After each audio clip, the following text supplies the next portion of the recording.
நண்பர்களுக்கு வணக்கம். செஞ்சி கோட்டை அங்கே இருக்கு பாருங்க, ராஜகிரி கோட்டை கீழே அப்படியே வந்தீங்கன்னா ஒரு ரோடு வரும். ரோட்டில் வந்து அப்படியே ரைட் எடுத்தீங்க அப்படின்னா அந்த கோவிலுக்கு போகிற வழியில் ஃபுல்லாக விவசாயம் தான். ரெண்டு பக்கம் விவசாயம். இந்த சைடு ஏதோ பூச்செடி மாதிரி போட்டிருக்காங்க இல்லையா பாருங்க, ஃபுல்லாக பூச்செடி மாதிரி போட்டிருக்காங்க. அது ஒரு சரியான கிணறு ஒன்று கிடக்கு. அருமையாக இருக்கடா இடமே.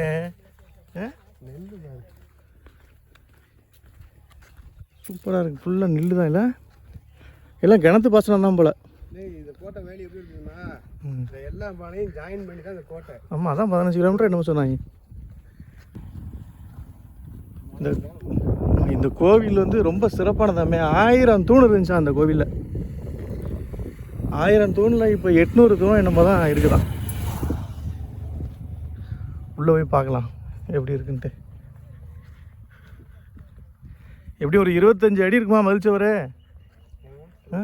எவ்வளோ பொக்கிஷம் இருந்ததுன்னா இங்கே இவ்வளோ பெரிய மதிச்சோறு போட்டிருப்பாங்க இல்லை? இங்கே படையெடுத்து வந்த எல்லா நாட்டு மன்னர்களுமே இந்த கோயிலை அட்டாக் பண்ணியிருக்காங்க. கடைசியாக ஃப்ரெஞ்சுக்காரர்கள் கூட இந்த கோவிலை அட்டாக் பண்ணி இங்கே இருக்கிற தூணெல்லாம் எடுத்துகிட்டு போயிட்டு பாண்டிச்சேரியில் வச்சுருக்காங்க. அப்போ இதோட என்ட்ரன்ஸ் அங்கே இருந்திருக்கும் இல்லையா? கோவிலை சுற்றியுமே அகழி இருந்திருக்கு. இந்த அகழிக்கு அந்த சைடு பார்த்தோம்னா குளம் இருக்குது. அதனால் இங்கேருந்து தண்ணி வந்து வெளியில் போகிற மாதிரி இருக்குது. கோயிலை சுற்றி அகழி தான். இங்கே ஒரு சாதாரண கல்லில் எவ்வளோ சிறு இதை அடிச்சிருக்காங்க கீழே நடக்கிறது. அங்கே வந்து ஒரு 4 தூண் வச்சு ஒரு கோபுரம் இருக்குது மேலே. கோவிலுக்கு முன்னாடி கொடிமரம் மாதிரி ஒன்று இருக்குது. 1 2 3 4 5 6 7 8 அடுக்கு கோபுரமா, 8 அடுக்கு கோபுரமா 7 அடுக்கு கோபுரமா தெரியல. 7 அடுக்கு கோபுரமாக தான் இருக்கும். இந்த கொடிமரத்து கீழே சிலைகள் செஞ்சுருக்காங்க. அங்கேருந்து வர்ற மாதிரி வழி இருக்குது, இங்கேருந்து வர மாதிரி வழி இருக்குது. 2 மண்டபம் இருக்குது கோயிலுக்கு முன்னாடியே. இங்கே ஒரு மண்டபம் இருக்கா, இது நல்ல நிலமையில் இருக்குது. இந்த மண்டபம் சிதிலம் அடைஞ்சிருக்கு. இது அப்படியே உள்ளே இறங்கி எப்படி இருக்குன்னு பார்க்கலாம். தரையிலிருந்து கீழே இறங்குற மாதிரி இருக்குது. இந்த செஞ்சி கோட்டையை சுற்றி இருக்கிற பெரிய சிறப்பம்சமே நான் எல்லாத்துலேயுமே சொல்லியிருப்பேன், நீர் மேலாண்மை. இங்கே சேர்ற தண்ணிகளையும் கோயிலேருந்து வெளியில் வர தண்ணியையும் வெளியே கொண்டு போகிறதுக்காக இங்கே பாருங்க, இங்கே வந்து இங்கே ஒரு இடத்துல சேகரிக்கிறாங்க, இங்கேருந்து வெளியில் கொண்டு போகிறாங்க, தேவைப்படும் போது அங்கேருந்து உள்ளே கொண்டு வராங்க. அந்த மாதிரி 2-in-1 சிஸ்டமில் தான் அதை பண்ணியிருக்கிறாங்க. பல படையெடுப்பை இந்த கோயில் பார்த்ததுனால ரொம்ப சிரமடைஞ்சிருக்கு. நிறைய பீரங்கி குண்டுகள்லாம் அடி வாங்கியிருக்கோம். அதனால் இப்போ பழையபடி இதை சீரமைச்சிக்கிட்டு இருக்காங்க. பழைய கட்டுமான மாதிரி இந்த கடுக்காய் கருப்பட்டி சுண்ணாம்புலாம் போட்டு பண்ணுவாங்கள்ல, அதே மாதிரி பழைய நிலைமை கொண்டு வராங்க. கீழே ஃபுல்லாக வந்து கருங்கல், மேலே ஃபுல்லாக செங்கல். எவ்வளோ பெரிய வாசல். இந்த செஞ்சி கோட்டை வந்து 800 வருஷம் பழமைன்னு சொல்கிறாங்க. அப்போ இந்த கோயில் வேற லெவலுங்க. இது ஒரே கல்லுங்க.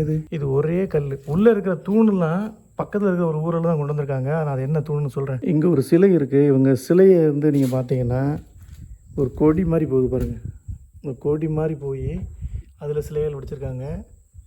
அந்த சிலைகள் கடைசி வரைக்கும் அப்படியே மேலே போய் மேலே நிறைய சிற்ப வேலைப்பாடுகள் இருக்குது. சைடில் கொஞ்சம் சிற்பங்கள் இருக்குது. நான் என்னென்னு சொல்கிறேன். கீழே வரைக்கும் வருது பாருங்கள். அப்படியே பாருங்கள். இவங்களோட பேர் கொடிமங்கையான். பெரும்பாலும் நிறையா கோயிலில் பார்த்த மாதிரி இருக்குது. இங்கே ஒரு உருவமைப்பு தலை சிதலம் அடைஞ்சிருக்கு. இங்கே வந்து அதே மாதிரி சிங்கம் இருந்திருக்கு, அதை சிதலம் அடைச்சிருக்காங்க பாருங்க. சிங்கம் இருந்திருக்கு, அதை சிதலம் அடைஞ்சிருக்கு. நிறைய கலை வேலைப்பாடுகள் இருக்குது. சிங்கம் பச்சை கிளி இருந்திருக்கு. இங்கே ஒரு அமைப்பை உடைச்சிருக்காங்க. யாழி சூப்பராக இருக்குங்க. ஒரு விரல் சைஸுக்கு ஒரு சிற்பம் இருக்குங்க பாருங்க. இவ்வளோதான் ஒரு சிற்பம் அடியில் இருக்குது. இந்த கேட்டுக்கு பக்கத்தில் அடியில் ஒரு விரல் சைஸில் ஒரு சிற்பம் இருக்குது. அதேபோல் இந்த சைடு பார்த்தீங்க அப்படின்னா இந்த ராமாயணம் ப்ளஸ் வந்து வேறு என்ன இருக்குது, பார்க்கடலில் பார்க்கடல் கடை தான் இதை சொல்லுவாங்க, அந்த இது இருக்குது. கிருஷ்ணரோட ஒரு சில அவதாரங்கள் இருக்குதுன்னு நினைக்கிறேன் இதில். இந்த சைடும் இருக்குது, அதே போல் இந்த சைடும் இருக்குது. ஒரு சிற்ப கண்காட்சி மாதிரி இதை வச்சுருக்குறாங்க. இந்த கோவில் இவ்வளோ தாக்குதலை தாங்கின்னு உறுதியாக இருக்குது அப்படின்னா அது காரணமே இவங்க பயன்படுத்தின இந்த கட்டிடக்கலை தான். இது வந்து இப்போ பூட்டி போட்டிருக்காங்க. இதை உள்ளே போகிறதுக்கு வேறு வழி இருக்கான்னு பார்க்கலாம். அந்த சைடு வந்து ஒரு சொர்க்க வாசல் மாதிரி ஒன்று இருக்குது, அதில் போய் பார்க்கலாம். இது ஒரு மண்டபம். 1 2 3 4 5 6 தூணு. அங்கே ஒரு மண்டபம், அங்கே ஒரு மண்டபம் இருக்குது. உள்ளேயும் இதே மாதிரி அப்போ மண்டபம் இருக்கணும், பார்க்கலாம். மெயின் கேட்டு பூட்டி இருக்கிறதுனால சைடில் போகிறோம். சைடில் போகிறதுக்கு வழி இருக்காங்க, ஆள் போய்கிட்டு இருக்காங்க பாருங்கள். தரைக்கு கீழே போகிற மாதிரி இருக்குது, தண்ணி போகிற இடம். செஞ்சி கோட்டை நேரையே தெரியுது பாருங்கள், ராஜகிரி கோட்டை. அருமையாக இருக்குது. ஈவினிங் டைம் வந்துன்னு வச்சுக்கோங்களேன், அப்படியே ஒரு 4 மணி போல் அப்படியே படுத்து உருளலாம், அந்த அளவுக்கு இருக்குது. இப்போ இந்த வாசல் வழியாக போகணும்னு வச்சுக்கோங்களேன், உள்ளே வந்து அந்த உள்ளே நிறைய சிலைகள் இல்லாத கருவறைலாம் இருக்குதுன்னு சொன்னாங்க. இதுதான் சொர்க்க வாசலும் ஏதோ சொன்னாங்க. உள்ளே போய் பார்க்கலாம். செருப்பு போட்டு போகக்கூடாது. மழை பெய்யும் போது இங்கேருந்து அந்த செஞ்சி கோட்டையை பார்த்தோன்னா சூப்பராக இருக்குங்க. மேலே போய் எவனா ஏறி நிற்கிறான். இங்கேயும் தண்ணி வர்றதுக்கு வழி இருக்குது பாருங்கள். இங்கேயும் தண்ணி வர வழி இருக்குது பாருங்கள். கோட்டையோ இல்லை கோவிலோ சுற்றி நீர் மேலாண்மை பயங்கரமாக பண்ணியிருக்காங்க.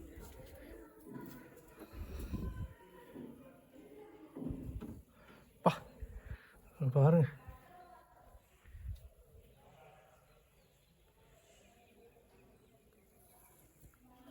உள்ளே வந்தோம் அப்படின்னா நம்மளை வரவேற்கிறதே ஒரு மண்டப பிரகாரம் தான். இதுவும் சிதிலம் அடைஞ்சிருக்கு. இதுவும் சிதிலம் அடைஞ்சிருக்கு. ஃபுல்லாக சிதிலம் அடைஞ்சிருக்குங்க. எவ்வளோ பெரிய சுற்று வட்டார மாளிகை மாதிரி இருக்குது பாருங்கள். சிதிலம் அடைஞ்சே இது இவ்வளோ அழகாக இருக்குது அப்படின்னா அப்போ சிதிலம் அடையாமல் இருந்ததுன்னா எப்படி இருந்திருக்கும்? பிரம்மாண்டமாக கட்டியிருக்காங்க. கோயில்களுக்கு உண்டான பொக்கிஷங்களை ஃபுல்லாக இங்கே பாதுகாத்துருப்பாங்க. பொக்கிஷங்கள் ஃபுல்லாக இங்கே இருந்ததுனால தான் மற்ற நாட்டுக்காரர்கள் படையெடுத்து வரும்போது இதை தாக்கி அழிச்சிருக்காங்க. எல்லாத்தையும் உடச்சி விட்ருக்காங்க. இதை முக்கால்வாசி உடைச்சது வந்து ஃப்ரெஞ்சு படைகள் தான் அதிகமாக இதை உடச்சி விட்டு போயிட்டாங்க அப்படின்னு சொல்லி சொல்கிறாங்க. ஏன்னா இங்கே எடுக்கப்பட்ட தூண்கள் எல்லாமே பாண்டிச்சேரியில் மியூசியமில் இருக்குது அப்படின்னு சொல்லி சொன்னாங்க. எப்படி இருக்குது பாருங்கள். எல்லா தூண்லேயுமே சிற்பம் இருக்குது, ஆனால் சிதிலம் அடைஞ்சு தான் இருக்குது. இது வந்து இந்த பெருமாள் நாமம் சொல்லுவாங்களே அது. எல்லா தூண்லேயுமே சிற்பம் இருக்குது, ஆனால் சிதிலம் அடைஞ்சு தான் இருக்குது.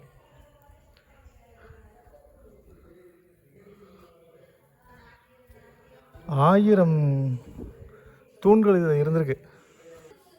என்ன தூண் இருக்கு? என்ன பார்ப்போம் பாருங்க. இது வந்து விளக்கு மாதிரி ஏற்றுறதுக்கு அந்த காலத்தில் இருந்திருக்கு. இப்போதைக்கு 700க்கு மேலே இருக்குன்னு சொல்லி சொன்னாங்க தூண். 700 தூணுக்கு மேலே இருக்குன்னாங்க. ஆனால் 867 தூண் இருக்கணும் கரெக்டாக எண்ணி பார்த்தா. 800 இருக்கும் எண்ணி பாரு, எல்லா மட்டத்தையும் சேர்த்து. ஒரே கல்லில் செதுக்கப்பட்ட தூண்கள். இதோட மிச்ச தூண்கள் வந்து இதுலேருந்து ஒரு 10 கிலோமீட்டர் தாண்டி அது வந்து இது தண்ணி சேர்த்து வைக்கிற இடம், குளம். இதில் செதுக்கின மிச்ச தூண்கள் வந்து இங்கே பக்கத்தில் உள்ள ஒரு கிராமத்தில் இருக்குது. அந்த கிராமத்து பேர் என்னன்றதை மறந்துட்டேன், ஞாபகப்படுத்தி சொல்கிறேன். இதுதான் அந்த மெயின் நுழைவாயில். இது 7 அடுக்கு கோபுரம்னு சொல்கிறாங்க. சுற்றி எப்படி பண்ணியிருக்காங்க பாருங்கள். அப்போ இதுலேயுமே அது இருந்திருக்கணும். இங்கே ஒரு மேடை இருக்குது. இது என்ன மேடை?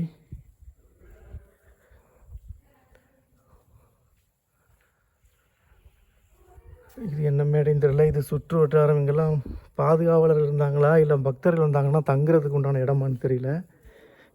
இந்த இதில் ஒரு நான் தூண்களில் ஒரு இது பார்த்தேன், காட்டுறேன் பாருங்கள். பாருங்கள், இவ்வளோ பெரிய தூணில் ஹோல்ஸ் போட்டிருக்காங்க பாருங்கள். இது வந்து கயிறு கட்டுற மாதிரியான ஹோல்ஸ் போட்டிருக்காங்க. சரியா தெரியலையோ? பாருங்கள், ஹோல்ஸ் இருக்கா? ஹோல்ஸ் சரியா தெரில. இதெல்லாம் ஹோல்ஸு போட்டு இங்கேருந்து ஒரு 10 கிலோமீட்டரில் ஒரு கிராமம் சொன்னாங்க. அந்த கிராமத்து பேர் கல்யாணமூண்டி. அந்த கல்யாணமூண்டி கிராமத்தில் தான் இந்த தூண்கள் எல்லாத்தையும் செதுக்கி எடுத்திருக்காங்க. இன்னுமே அங்கே தூண்கள் இருக்குது, ஒரு 10 தூண்கள்கிட்ட இருக்குது. ஆனால் ஒவ்வொரு தூணுமே இந்த தூணுக்கு 2 மடங்கு 3 மடங்கு இருக்கும் அப்படின்னு சொல்லியிருக்காங்க. அங்கே இருந்து தூண்களை செஞ்சு சிற்பங்களை வடித்து எப்படி ஒரு 10 கிலோமீட்டர் இருக்கும். பனைமலை பக்கத்தில் அந்த இது இருக்குது. இங்கேருந்து பனைமலையே ஒரு 20 கிலோமீட்டர் வரும்னு நினைக்கிறேன். அது பக்கத்தில் தான் அந்த கிராமம் இருக்குது. அங்கேருந்து இந்த தூண்களை எப்படி கொண்டு வந்திருப்பாங்க அந்த காலத்தில் பாருங்கள். வேறு லெவலில். இது மேலே ஒரு மேடை மாதிரி இருக்குது. ஆனால் இந்த மேடையில் என்ன பண்ணுவாங்கன்னு தெரியல. எதுவும் கடவுள் அபிஷேகம் நடந்திருக்குமா இல்லை எதுன்னு தெரியல. மேற்கூரையை பாருங்கள் எப்படி வடிவமைச்சிருக்காங்க பாருங்கள். இங்கேருந்து போகும்போது பெருசாக இருக்குது, போக போக போக போக அப்படியே சுருங்கிறது. எல்லா தூண்களுமே அப்படி தான் இருக்குது. எல்லாமே கருங்கற்கள் தான். ஏற முடியுமா பார்ப்போம். ஏற முடிஞ்சா ஏறி காட்டுவோம். ஏறியாச்சு பாருங்கள். எப்படி இருக்குது பாருங்கள். இங்கே பெருசாக இருக்குது, இங்கே போக போக சின்னதாகுதா? சேர்ற இடம் எவ்வளோ அழகாக செஞ்சுருக்காங்க பாருங்கள். இது மேடை, இது கடவுள் அலங்கரிக்கிற இடமா இல்லை வந்து எதுவும் அரங்கேற்றம் பண்ணுற இடமான்னு தெரியல.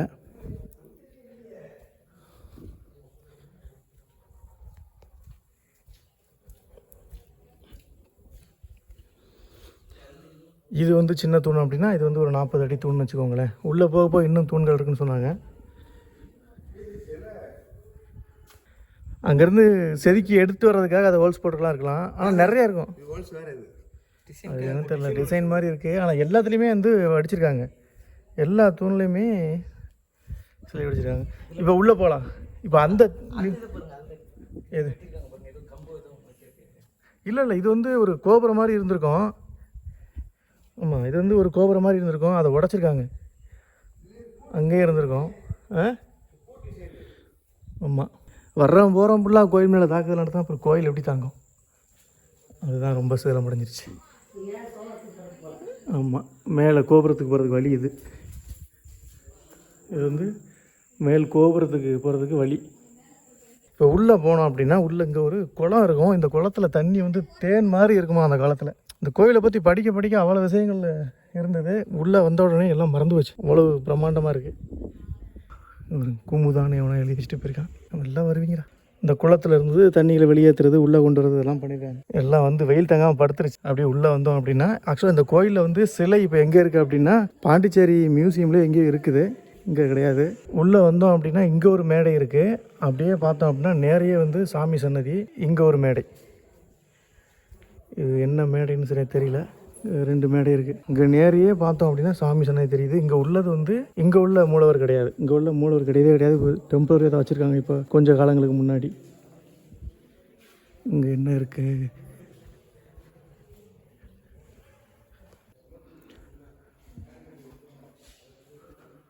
ஒரு கோபுர அமைப்பு இதெல்லாம் இருக்குது.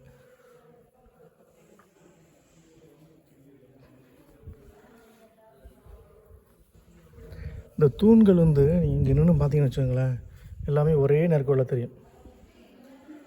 ஒரே நேர்கோளில் தெரியும் தூண்கள் எல்லாமே ஒரே நேர்கோடு. அதுதான் கட்டடக்கலையோட சிறப்பு. இதுக்கு மேலே ஒரு கோபுரம் மாதிரி இருக்குது, பார்க்கலாம்.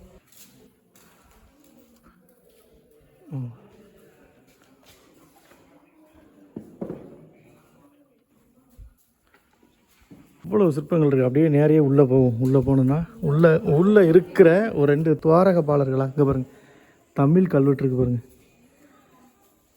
அழகாக தமிழ் கல்வெட்டு இருக்குது.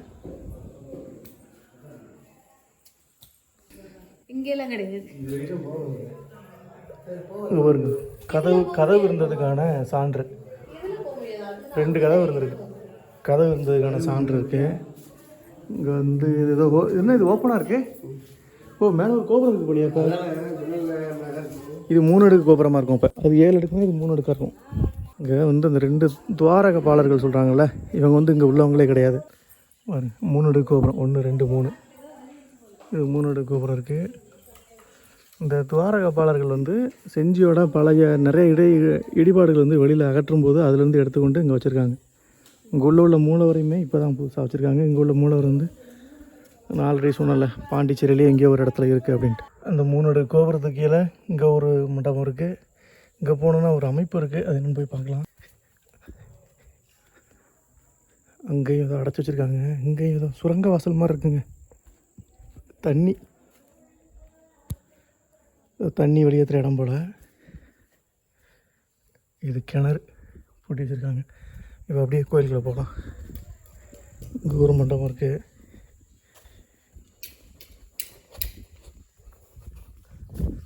வேலை நடக்குது. ஒரு சுற்றி பிரகாரம் தான்.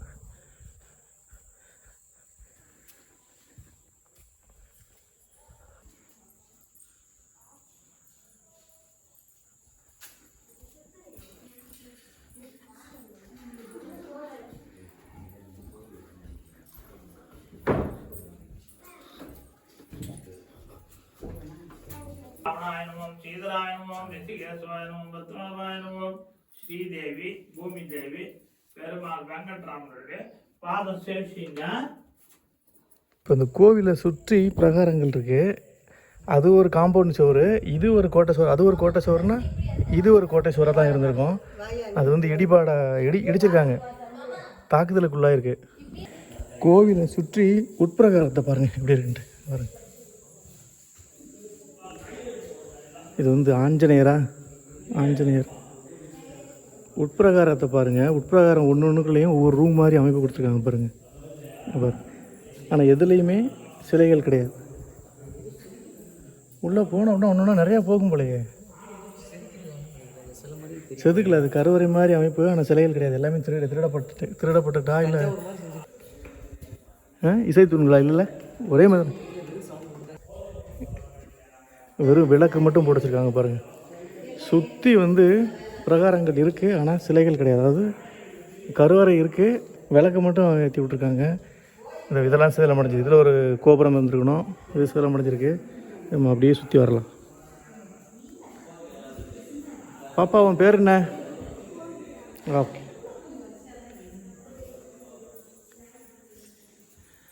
மழை தண்ணி உள்ளே உள்ளே வருது அப்படின்னா வலிஞ்சு ஓடுறதுக்கு, வலிஞ்சு கீழே வராமல் வலிஞ்சு ஓடுறதுக்கு எப்படி கொடுத்துருக்காங்க பாருங்கள். வேறு லெவலில் பண்ணியிருக்காங்க. உடச்சிருக்காங்க பாருங்கள், உடச்சி வீசியிருக்கானுங்க எல்லாம். இது பீரங்கி பட்டு தூக்கி வீசிச்சா இல்லை இவங்க உடச்சிட்டாங்களான்னு தெரில. இது மேலே ஒரு கோபுரம் இருந்திருக்கணும், 1 2 3 4, அதுலேயும் தூண்கள் இருந்திருக்கணும், இங்கேயும் தூண்கள் இருந்திருக்கணும். எல்லாத்தையும் உடச்சி வீசியிருக்காங்க. இது ஒரு பிரகாரம் இருக்குது, இது ஒரு பிரகாரம் இருக்குது. இங்கே ஒரு இந்த மழை தண்ணி வழி விழுறத கூட குண்டடிப்பட்டிருக்கு. இது மேலேயும் அடைச்சிருக்காங்க. உள்ளே போக போக நான் ஏறி காட்டுறேன் பாருங்கள். யாழி மாதிரி இருக்குது. அந்த படிக்கல் கூட கலைநயத்தோடு வச்சுருக்காங்க. ஓகே, உள்ளே போனோம் அப்படின்னா இது ஒரு என்ட்ரன்ஸு, இது ஒரு என்ட்ரன்ஸு. உள்ள கருவறை இருந்ததா இல்லை வந்து இல்லையா? பாருங்க, அப்பா மேலே அமைப்பை பாருங்கள். வெளிச்சம் படுறதுக்கு மேலே அணில்கள் நிறையா இருக்குது. உள்ளே பாருடா, கோபுர அமைப்பை பாரு. வெளிச்சம் இல்லாதனால தெரியல. வேற லெவல்ரா சாமி. ஃபுல்லாக இது கருங்கல், மேலே ஃபுல்லாக செங்கல். உள்ள பிரகாரத்துக்கு வந்து இப்போ நம்ம உள்ளே பார்த்தோம்ல, அதை சுற்றி வர்றதுக்குமே பாருங்கள். இங்கேயுமே சிதலம் அடைஞ்சிருக்கு, உடைச்சிருக்காங்க. எல்லா சிலைகளையுமே உடைச்சிருக்கிறாங்க. தண்ணி போகிறதுக்கு வழி உள்ளே இருக்கும், எங்கேயாவது கண்டிப்பாக இருக்கும். அந்த அங்கே இருக்குது தண்ணி போகிறதுக்கு வழி வந்து அந்த சைடில் இருக்குது, இந்த சைடில் இருக்குது. எல்லா பிரகாரத்தையும் சுற்றி வர்றதுக்கு அம்சமான வழி வச்சுருக்கிறாங்க.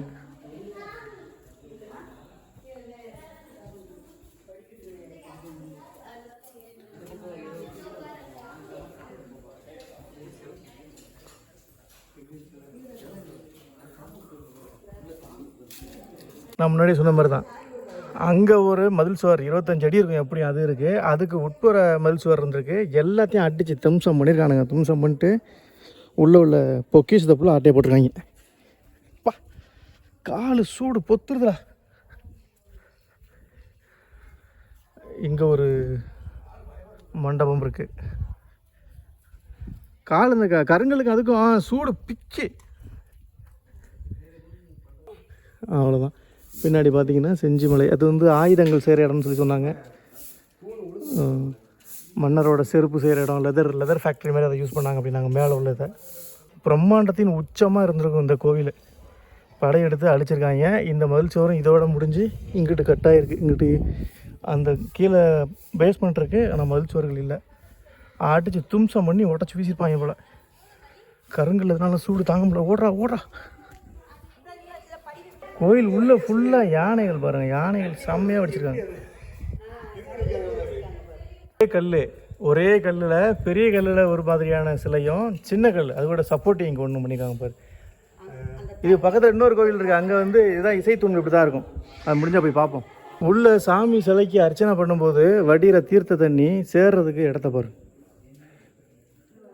அப்போ இந்த கோவில் வந்து எவ்வளோ பிரம்மாண்டமாக இருந்திருக்கும், எவ்வளோ மக்கள் இங்கே வந்து தரிசனம் பண்ணியிருப்பாங்க. இந்த கோவிலுக்குன்னு சொல்லி நிறைய கிராமங்களை இங்கே தானம் கொடுத்ததாகவும், அதே மாதிரி இந்த கோவிலில் வேலை செஞ்ச ஐயர்களுக்கு வந்து ஒரு சில உரிமை பட்டா போட்டு கொடுத்ததாகவும் ஒரு கல்வெட்டு இங்கேருந்து பக்கத்தில் உள்ள கிராமத்தில் இருக்குன்னு சொல்லி சொன்னாங்க. இங்கே பாருங்கள், இது மன்னரா இல்லை யாருன்னு தெரியல, தொந்தியோடு இருக்கார். அவர் கையை தலையெல்லாம் உடைச்சிருக்காங்க. இங்கே பாருங்கள், இதையும் உடைச்சிருக்காங்க. இது நாயக்க மன்னர்களா யாருன்னு தெரியலையே. குடுமி வச்சுருந்தா ஏதோ ஒரு மன்னர்னு சொல்லுவாங்க. யாருக்காவது தெரிஞ்ச எனக்கு கம்மலில் சொல்லுங்கள். இந்த குடுமி மாதிரியான அமைப்பு வந்து ஒரு ஒரு ஒரு வம்சாவளி மன்னர்னு சொல்லுவாங்க. இது எல்லாமே கருங்கல் தான். இந்த கருங்கல் வந்து இன்னும் உறுதியாக இருக்கிறதுக்கு காரணம் அங்கங்கே உங்களுக்கு வெள்ளை வெள்ளையாக தெரியுது பார்த்தீங்களா, இந்த கலவை தான். சுண்ணாம்பு, கடுக்கா, கருப்பட்டி. இந்த கலவை என்ன பண்ணும் அப்படின்னா காற்றில் உள்ள ஈரப்பதத்தையா இல்லை அந்த காற்று தன்மைக்கு தகுந்த மாதிரி வருடங்கள் ஆக ஆக உறுதியாகிட்டு தான் போகுமா. அதை அந்த காலத்திலே கணிச்சிருக்காங்க பாருங்கள். அதெல்லாம் இன்கம்ப்ளீட்டாக இருக்குது, உடச்சி விட்ருக்காங்க. நிறையா சிற்பங்கள், நிறைய தூண்களை உடச்சி விட்ருக்காங்க. இதில் உள்ள தூண்கள் பார்க்கணும் அப்படின்னா காந்தி பார்க்கு, நேதாஜி சிலையா, இன்னொன்று வந்து பார்வதி பார்க் சம்திங் ஏதோ சொன்னாங்க. பாண்டிச்சேரியில் தான் இதோட வரலாறுகள் எல்லாமே இருக்குது. மன்னன் வந்து இந்த கோயிலை கட்டுறதுக்கு எவ்வளோ கஷ்டப்பட்டு கோயிலை கட்டினானே என்னமோ தெரியாது. நம்ம ஆளுங்க கஷ்டப்படாமே ஒரு கலைவண்ணத்தை கொண்டு வந்திருக்காங்க. இப்போ காட்டுறேன் பாருங்கள். பார்த்தீங்களா சவுத்தில் எஸ்ஐ லவ் நாசமாக போகிறாங்க. எங்கேருந்து வராங்கன்னு தெரியல அவங்களாம். ஐயோ, கோயில் வச்சு தரக்கூடாது. எப்படி அநியாயம் பண்ணி வச்சுருக்காங்க பாருங்கள்.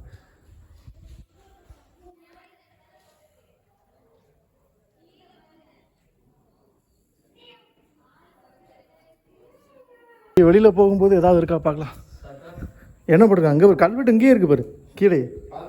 எல்லாம் தமிழ் கல்வெட்டு தான் இதாக இருக்குது. இங்கே ஒரு உருவம் வரைஞ்சிருக்காங்க. இங்கே ஒரு உருவம் என்ன இருக்கு? ஆமாம், அங்கே ஒரு கல்வெட்டு இருக்கு. என்ன இருக்கு படி?